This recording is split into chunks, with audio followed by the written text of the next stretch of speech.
day. Welcome to the Cory Morgan Show. I'm back and full of piss, vinegar, vitriol, ranting, information, news, all that good stuff. It's all pent up and built up. Did I miss anything the last few weeks?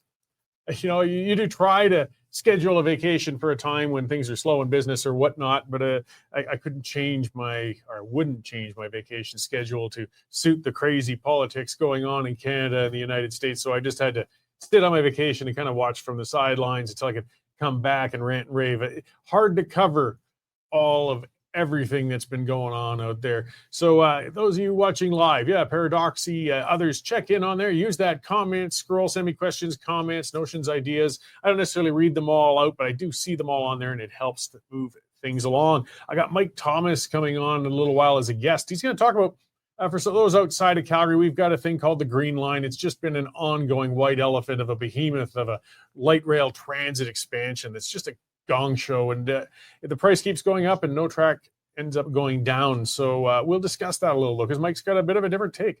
We're not very nice to Gondek around here typically, Mayor Gondek of Calgary, but in this case, Myke says actually she's right. Boy, we wouldn't expect those words around here, but you know, even a broken clock's right twice a day, right? Okay, I'm going to talk about our sponsor as well quickly here. This episode is sponsored by New World Precious Metals, and they're based right here in Alberta. Years of inflationary money printing and rising debt have decimated the average Canadian savings. Gold and silver are the only currencies that have held their value for thousands of years. Last year saw 30% gains, and WPM offers unique platforms to help protect and grow your hard-earned wealth with gold and silver. Check these guys out, newworldpm.com. And yeah, look at our economic outlook right now. Some money in gold and a few other things might be a good idea. The Canadian dollar, I don't hold out much faith. Good to see you there, Julia and Eldon. Thanks for coming on over from Rumble. We'll fix everything up and get it rolling. The show is available on a number of platforms. So let me talk about some of the stuff that's got me going. The Conservative Party of Canada, they're muted on the issue, though they're starting to drop hints. The Liberals won't even talk about it. Legacy media sure won't. What is it? Canada's bloated, inefficient civil service. It must be cut. Not tuned up, not examined. No new committee needs to be formed, and we can't afford some cowardly plan of job attrition to let the size of the bureaucracy shrink over time. There must be cuts, and they must be deep. Since becoming Prime Minister, Trudeau has grown the Canadian civil service by 42%. Over 61% of the federal budget is spent on wages and compensation. The wages are high, the holidays are extended, the benefits are huge, and the pensions are fantastic. Many of them work from home, and unsurprisingly, government services have become slower and more inefficient, despite constantly adding staff and pumping up the budgets. Simply renewing a passport has turned into an odyssey for people who find themselves mired in an inefficient, time-consuming mess. The immigration department has more than doubled its staff, yet it takes over 24 months for those baboons to process a refugee application. Those trying to diligently pay their taxes, the one trying to play by the rules, they struggle to get a straight or timely answer from the Canadian Revenue Agency, despite the agency employing 59,000 people. For comparison, the American Revenue Service employs 93,000 people to deal with a population 8 times Canada's size. No nation can enjoy general prosperity when sustaining such a large government. The pool of productive people working in value-added industries is shrinking relative to the people working in government sectors. Bureaucrats, they don't just cost dollars, they add roadblocks to every aspect of private enterprise and often individual freedoms as they instinctively add regulations on top of licenses, on top of inspections. The bureaucracy has become a self-serving monster, and it's only going to be tamed through a strong-willed government with a mandate to cut it down. If the path to freedom and prosperity was through big government, Venezuelans would be living the good life, and the Soviet Union would have turned into an economic powerhouse. Canada's productivity and GDP per capita have been in decline for years. Both will climb. We've seen it in Argentina fast enough if the burden of government can be lifted from the shoulders of citizens. Tax cuts can ease the cost of living and encourage investment. Regulation cuts will speed everything from the construction of homes and spurring enterprise in other industries. Canada's blessed with an abundance of natural resources, a skilled workforce, and a peaceful environment, and we're right next door to the biggest consumer market on the planet. The yoke of big government, though, on citizens is driving the nation down. Now, in the United States, Elon Musk is tasked with heading up the new Department of Government Efficiency, or DOGE for short. Musk proved how useless bureaucracies can be and how bad managerial bloat can get when he laid off 85% of the staff at Twitter, and it didn't even adversely impact services. Obviously, they weren't doing a hell of a lot. He'll be proving it further when he begins cutting the size of the government in the USA, and the impact is going to be quick. Canada's already struggling to be competitive on the world market. And with the USA streamlining its government burden, Canada's competitiveness is going to become even worse and our productivity is going to suffer. Investment in skilled personnel are going to be drawn south, while a smaller pool up here tries to feed the ever-hungry Canadian bureaucracy. It's a recipe for economic disaster, no less acute than that's being threatened with Trump's tariffs. Just servicing Canada's national debt now costs the government as much as it takes in from GST. The issue in Canada is not a revenue problem, it's a spending problem, and there's few worse ways to spend money than on the interest payments for a debt.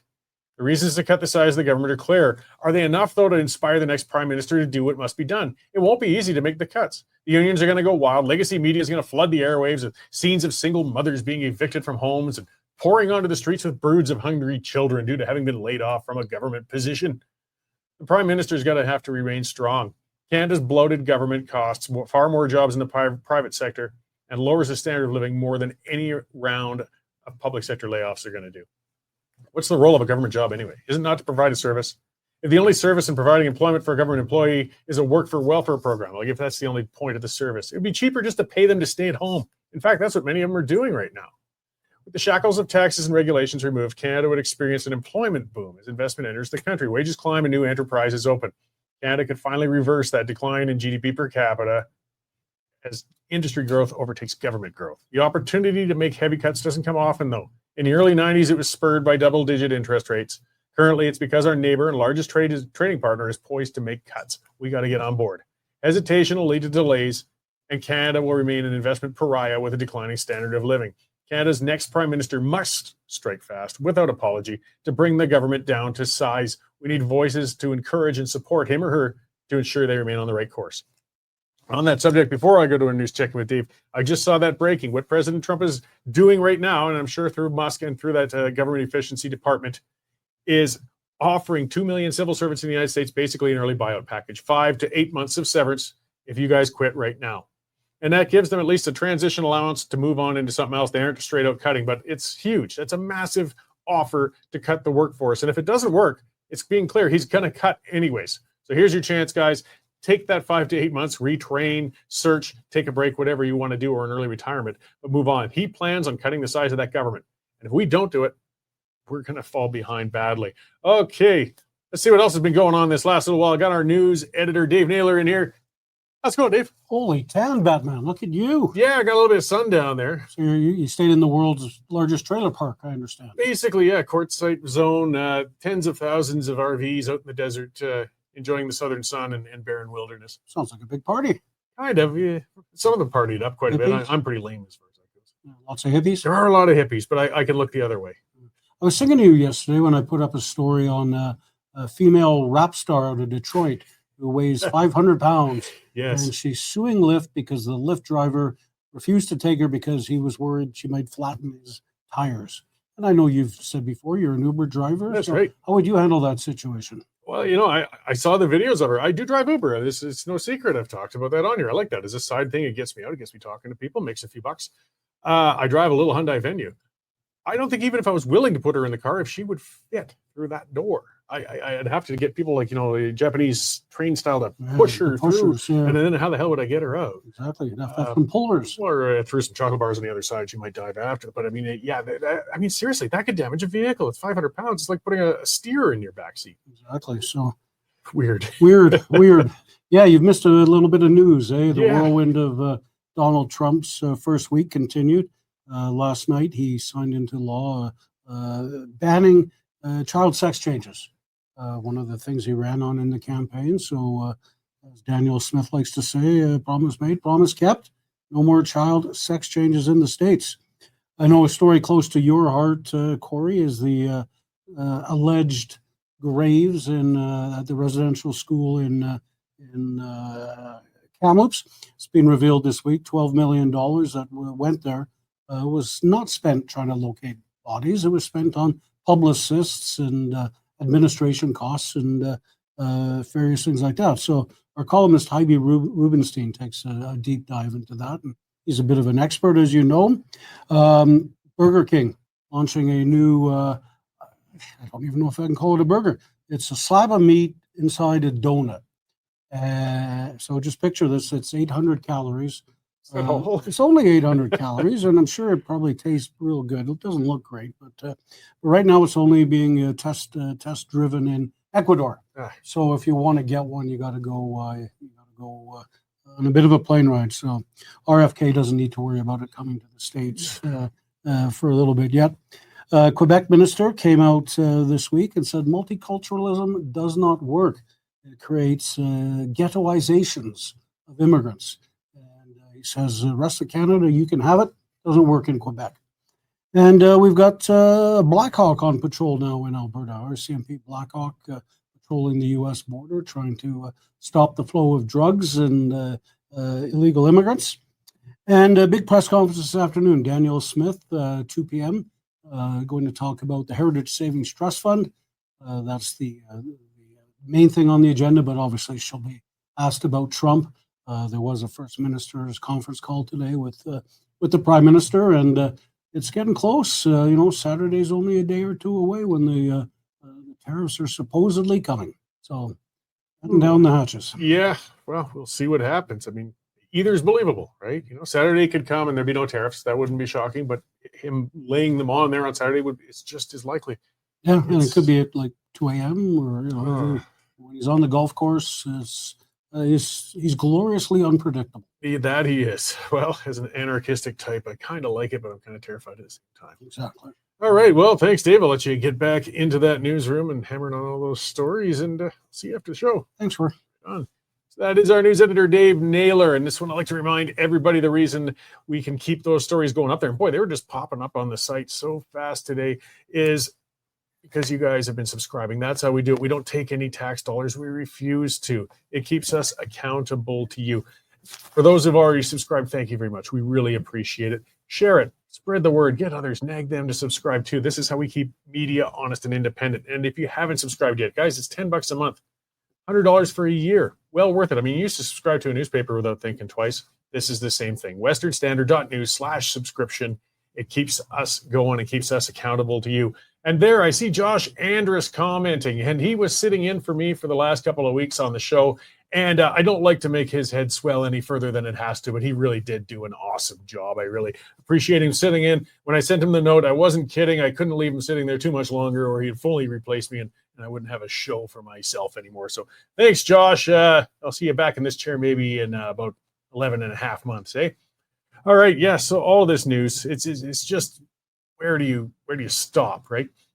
So let's talk about the woke and the insane. This one came up recently. It was brought up by J.K. Rowling online. This is an Albertan issue that got international coverage, and it should. A man, and this is a man, there's no doubt about it, was put into a woman's shelter, this pervert. And what did he do? Well, he assaulted the women in the women's shelter in Edmonton. This guy, he doesn't look even a little bit like a woman. It's not like a trans person where you might have mistaken them for a woman. We should have a picture. There he is. Really. So this person identified as a woman, and they said, let's put this guy into a shelter full of women who are trying to hide from men who assaulted them. And then they got put in with this guy, and he assaulted them. It's insane. It's insane. This is beyond the pale. And how does this happen? Well, it happens because DEI woke morons who come out with a degree in gender ideology, which ironically teaches them that there's more than two genders, and there aren't. Get over it. These are the ones that are also feminists at the same time, and they understand, and there is a need for women's shelters. There's abusive spouses, monsters, animals out there, and women and family need a place to transition and hide and get themselves together. And the safe space we set aside for these women, and instead they stuck this pervert in with them. And these women who had already been abused once, frightened once, dealt with this, had to deal with it again in a safe space. They're never going to feel safe for the rest of their lives. This is unforgivable. And you know it was some self-styled feminist moonbat idiot who said, well, we have to let him in because he said he identifies as a woman. He's got a deck of knackers, guys. That's all the test you need. It really is. This doesn't have to be complicated. If they got the plumbing of a man, they don't go into a women's shelter. Yet we haven't figured that out. And this is Alberta.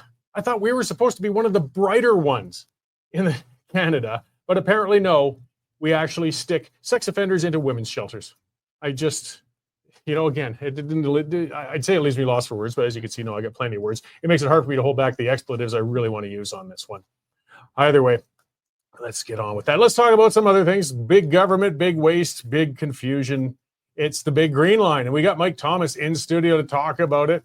And it's been big news. And I'll kind of frame it a little bit. I mean, for people outside of Alberta, though, it seems like Ottawa, I think Montreal, Edmonton. There's big transit projects, Vancouver, happening all over. They're trying to get these train projects going, and they're almost invariably turned into boondoggles.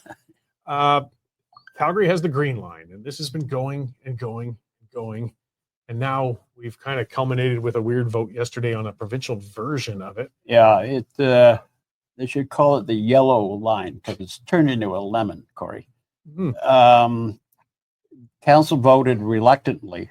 Calgary City Council voted, I think, reluctantly in favor of the Alberta government's revision to the line, which has gotten people up in arms because it is elevated through the downtown core. Over top of 10th Avenue in Calgary, if you're not familiar with that, it's a very busy main road that runs east and west and has a lot of buildings.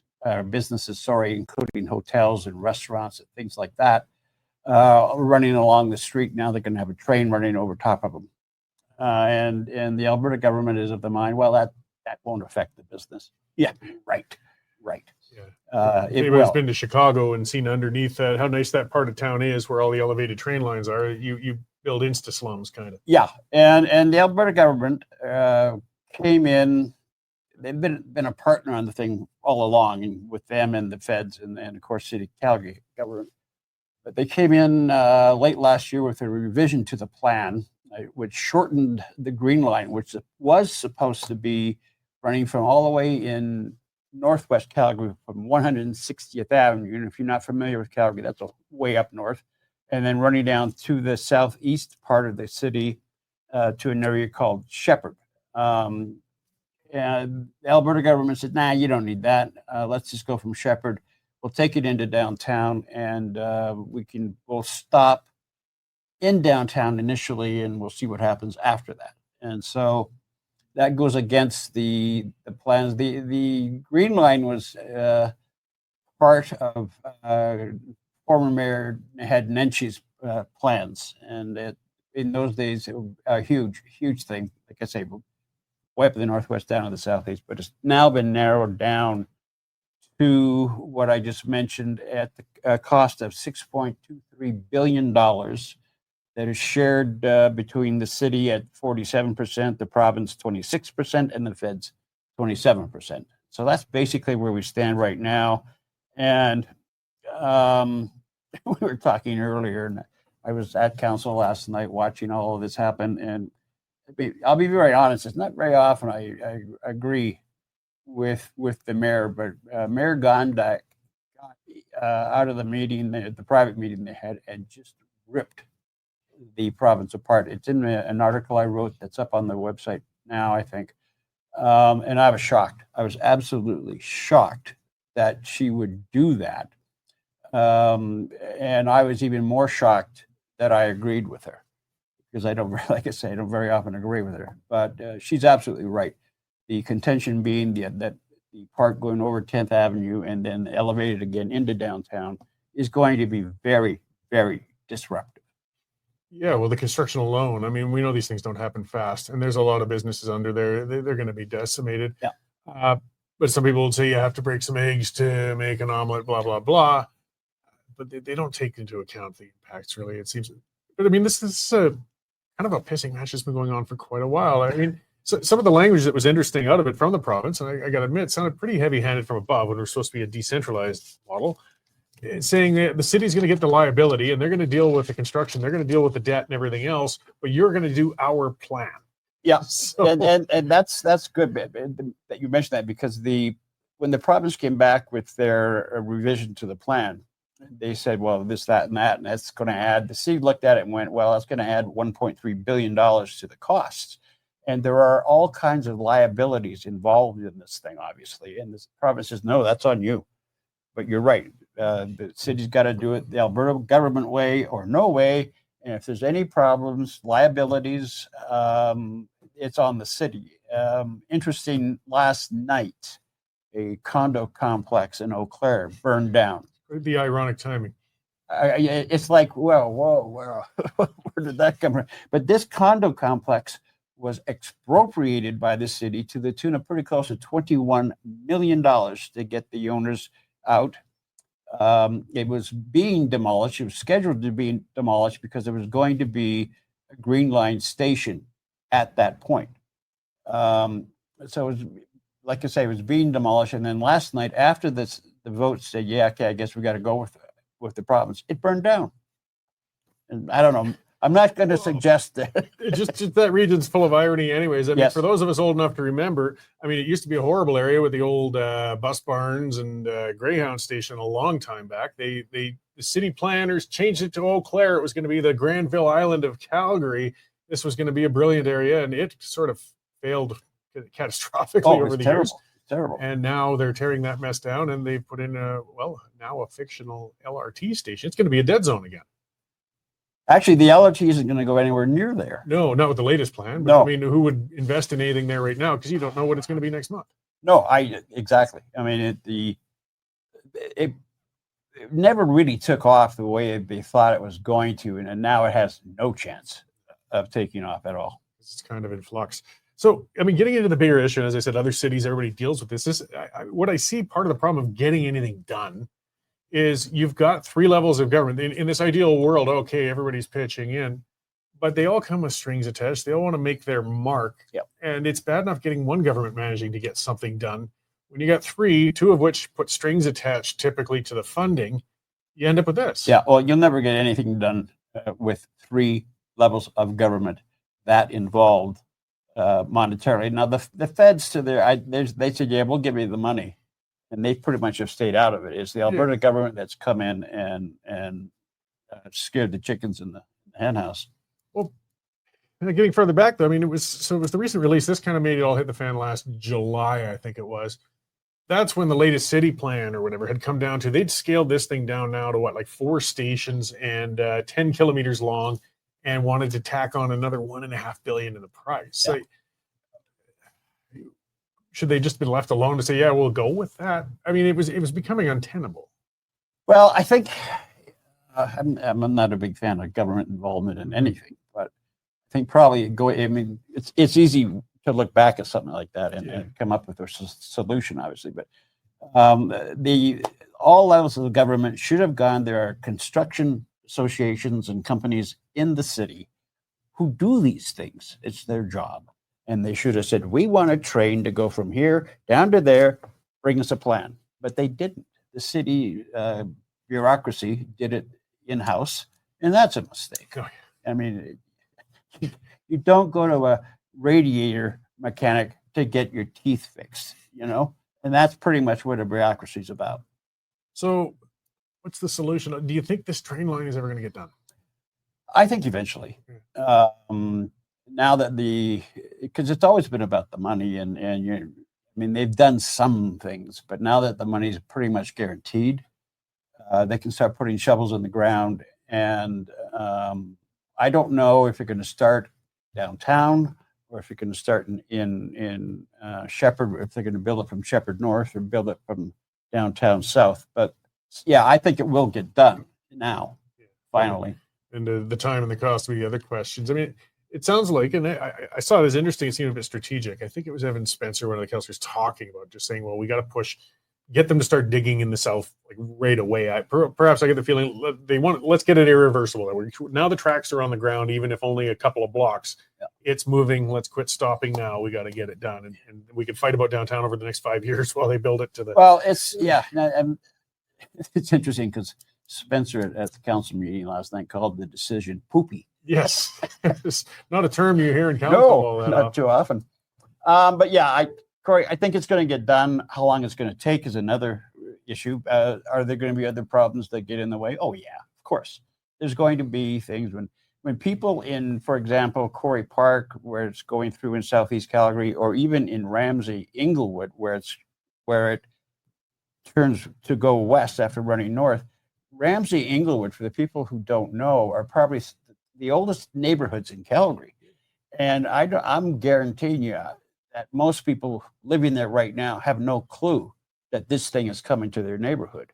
And it's going to disrupt things like crazy. Oh, yeah. And there's some of the irony. Again, going back 30 years when I moved to Calgary, you didn't want to go into Inglewood at night. It was rough. The old National Hotel, the prostitutes. It was just a bad end of town. And to their credit, I mean, I didn't believe it when the city back then said, we're going to fix this area up. And they did. They turned it around. It's a trendy area, nice shops, expensive condos.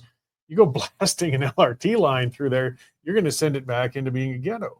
Well, yeah. It's just people are going to wake up one day and see all this stuff going on in front of their houses, people digging ditches and laying down track, and they're going to go, what happened? But, it brings me to another point. It's an election year in Calgary. Yes, I was going to get there. And Calgarians are notoriously bad when it comes to showing up at the polls. And so there are going to be people who wake up one morning to the LRT and they're going past the front windows and they're going to say, what the heck? Where did this come from? But Calgarians really got to get off their butts and participate in the election this year. It's vital. It's absolutely important to get. And there's like 100,000 new Calgarians in the city this year, I think, something like that. And they've got to get to the polls. They got to pay attention to what's going on so that they don't wake up and are surprised by an LRT going by. Yeah, well, it's like the old statement. It's a true one. In a democracy, you get the government you deserve. I'm going to talk a little after this about how messed up our democracy is. Yeah. Trying to get the government reserved federally, but at least municipally. I mean, that's government close to you. That's government that impacts you more than you imagine. And most people, I hate to say it, but couldn't name their local councillor. They wouldn't even know who it is. And pay attention, because this is, when you express shock when that rail line's across the street. Well, I think, it's something happened in the city last year, but I think people don't think they can fight City Hall, and City Hall proved you shouldn't when they did the upzoning, blanket upzoning thing last year. And 70% of the Calgarians at a public hearing said, no, we don't want it. Yet council went ahead and did it. Well, you just got to get out and fight. But it was good to see that many people come out and take up the fight. Even if they lost, at least they got out there.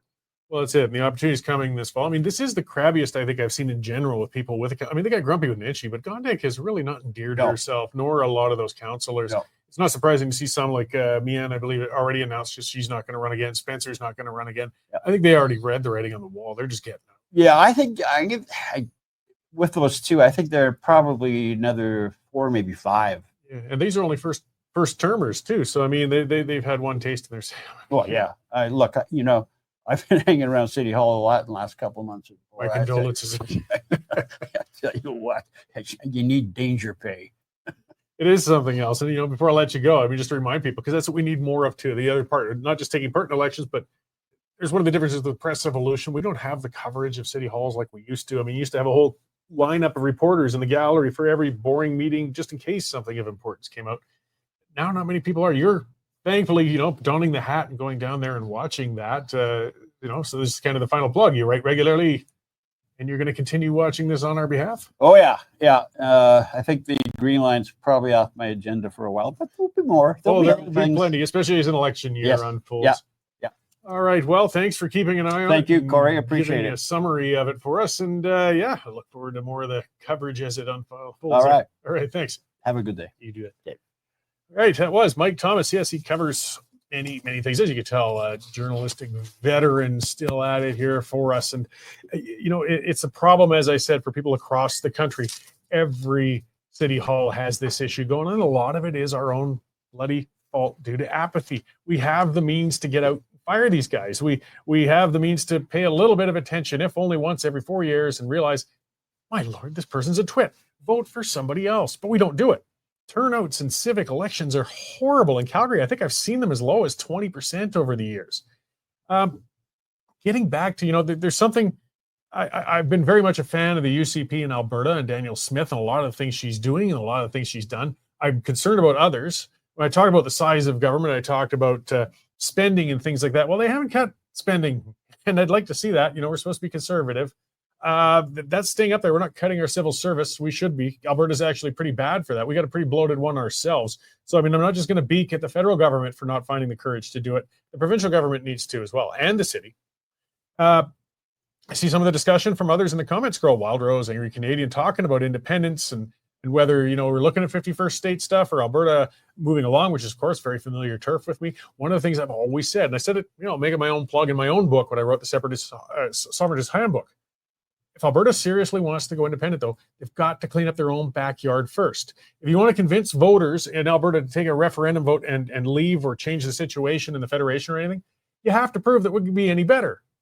If it's still big government, if it's still not democratic, if it's still not serving the people right, then why would you think that you'd be doing any better in a smaller version of it?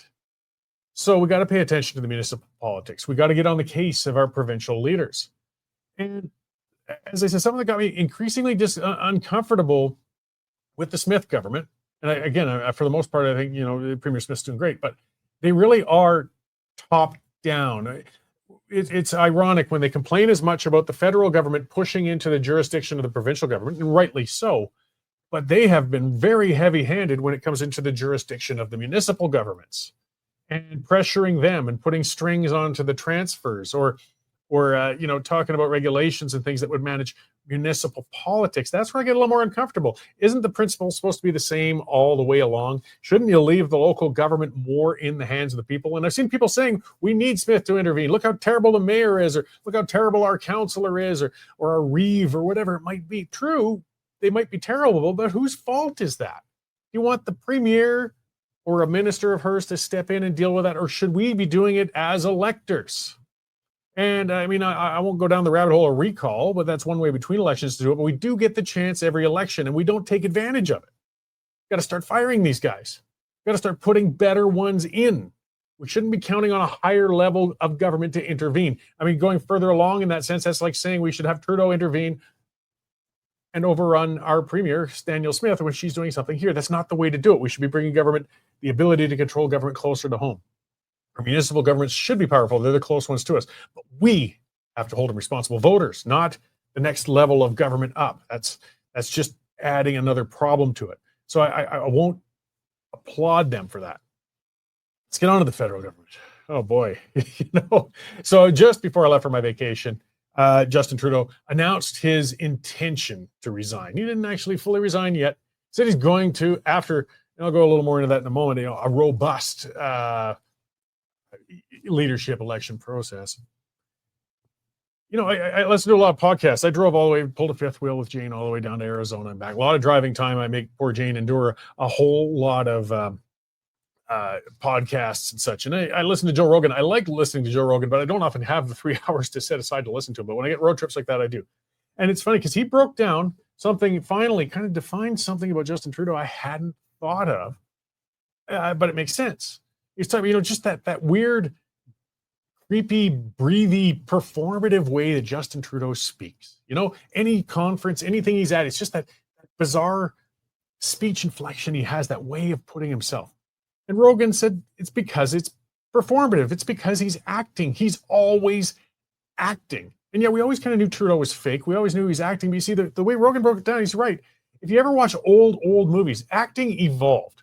If you look back all the way, to when it was just stage and theater. A person on a stage really had to exaggerate, be performative, really reach the audience with an exaggeration of emotion and statements. And then it moved on to movies, and it was silent movies, so you expressed yourself bodily greatly with that. And then the first actors, those old ones, they didn't talk anything like we talk today.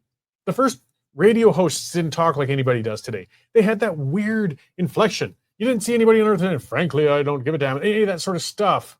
That was just the way they spoke back then. It was bad acting, actually. It was acting that needed to evolve into today. You look at the movies of today, the intent of the actors is to seem at least as human as possible, so it seems like you're watching a real scene. Trudeau is a bad actor. He's not just an actor, he's a bad one. And not an endearing one. William Shatner's a terrible actor, but at least he made a character out of it, and we can kind of enjoy him. Trudeau's a terrible one. And yes, as others have said, Wild Rose, when Trudeau speaks, I need a shower. Yeah, I know. It just grates. It's going to be finally to see that guy in the rearview mirror is going to be such a good thing, but it's going to be a while yet. A good commenter saying, Lone Warrior says, how do you convince good people to run for office, though? It's tough. It's tough.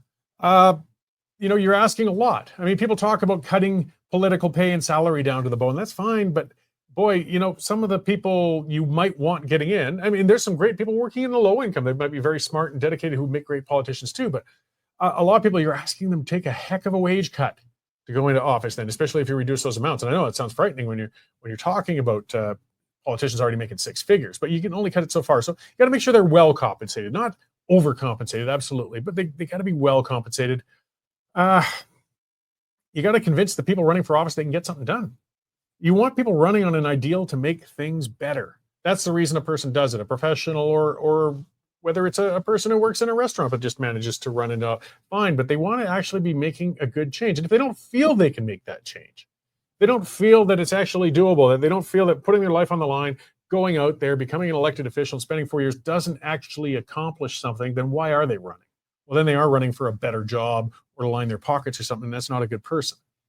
So I don't know if we need to improve this system, right? We need to make sure that people feel like it works, not just the voters, but the people running for office. They want to know they're getting into something that will be functional. And right now we are very, very dysfunctional. It's difficult. Where do we go with this? Getting to the Liberal race, for example.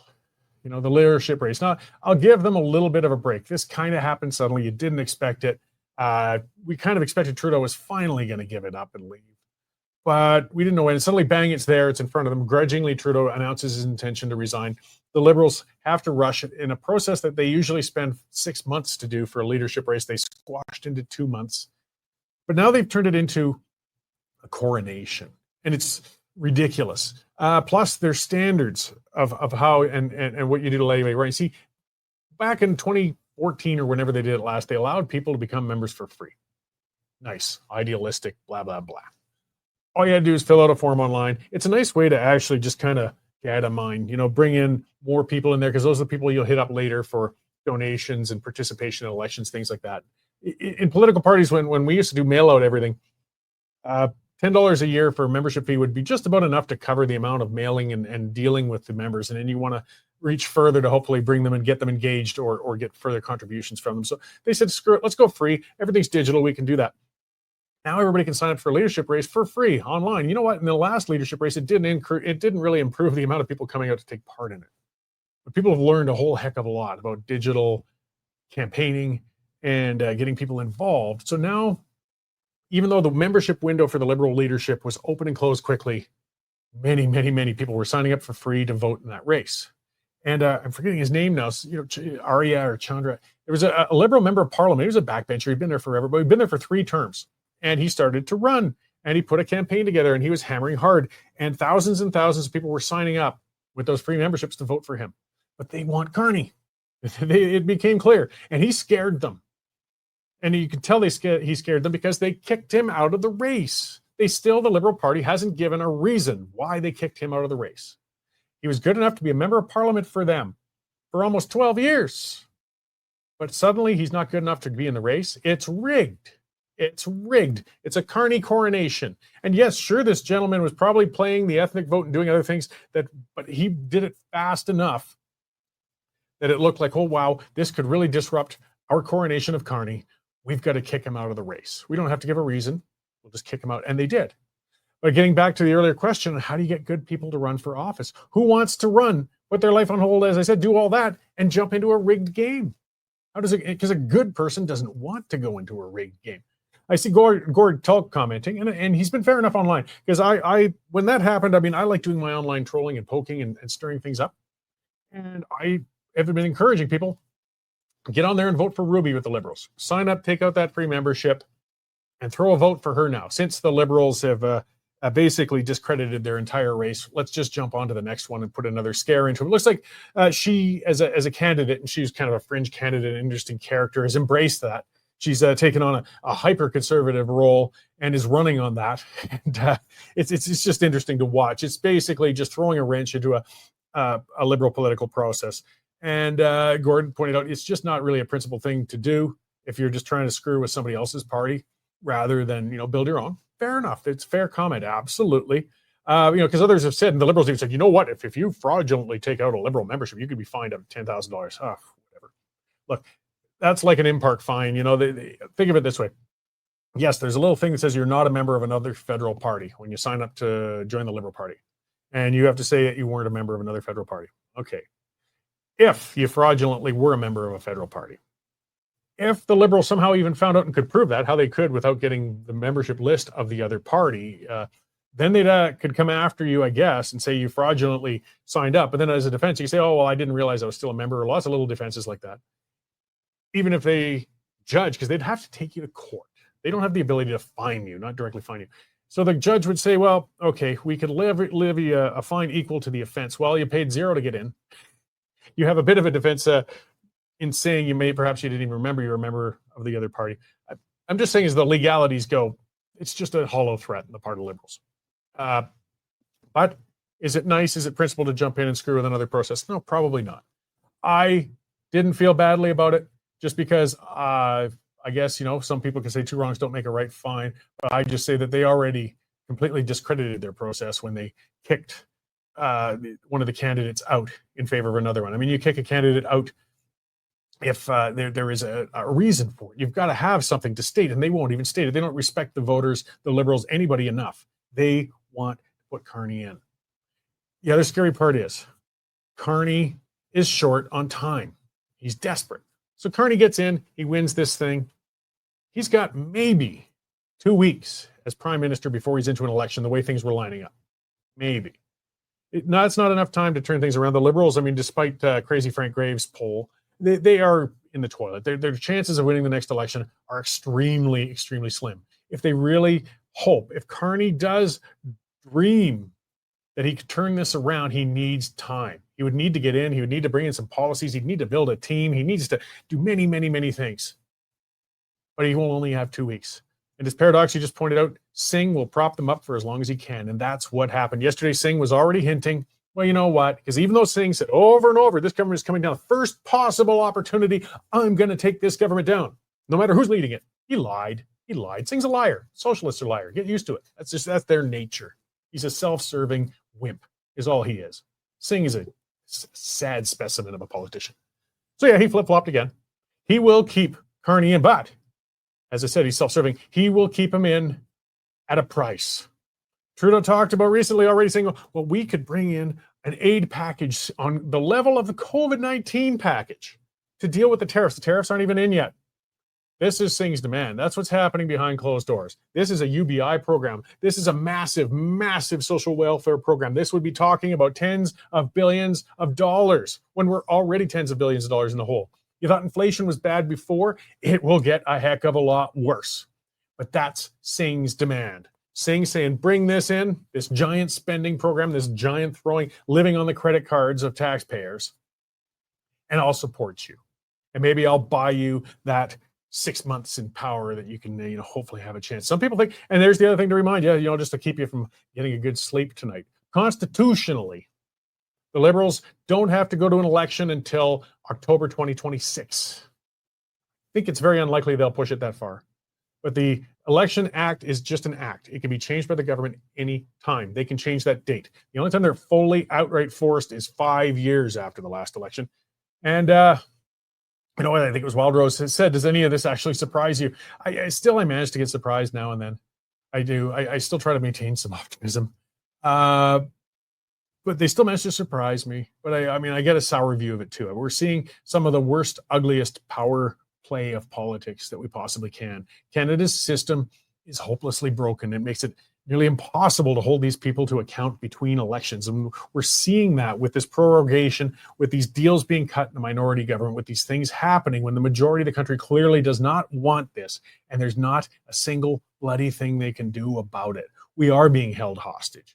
Alberta is in an abusive relationship. If anything does come into tariff war, rest assured, Alberta and the West will be thrown under the bus as a sacrificial lamb to try futilely to fight against Trump's tariffs. I'll leave with the one commenter from Lynn Meyer saying Carney's even more dangerous than turd face was the term he used, but Trudeau. And there's truth to it, because Trudeau, whatever he was, an ideologue and many other things, he's also an idiot. He has his sweater on backwards the other day. I mean, this man gets his shoes wrong on the wrong feet every second day. Carney is just as much an ideologue as Justin Trudeau is, but he's smart. And that's a hell of a lot scarier than the fool who we're getting rid of. Let's just hope we get an election sometime soon. All right, guys. Like, share, do all that great stuff for us. Come on, let's make this channel great again. Let's get it out there. And thank you all for tuning in this week. Tune into the pipeline tonight. We're breaking a bunch of that down with a panel. And yes, I will see you next week with a new guest, a new lineup, and we'll discuss what's broken in the next week. Who knows? It's crazy news. So thank you again. It's great to be back, and I'll see you in a week.